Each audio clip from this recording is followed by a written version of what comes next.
आज मैं आपको सोलर सिस्टम के सारे प्लैनेट्स की आवाजों को सुनाने वाला हूँ। देखो वैसे तो स्पेस में साउंड ट्रैवल ही नहीं करता, पर साइंटिस्ट ने इन आवाजों को इलेक्ट्रोमैग्नेटिक वेव की फॉर्म में रिकॉर्ड करके आपके सामने पेश किया है। सबसे पहले मर्क्यूरी,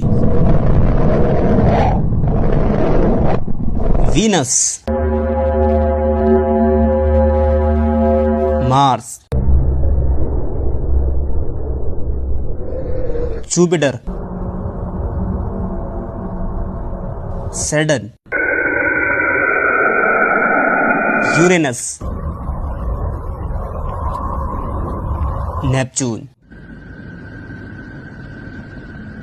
प्रेशर नहीं है,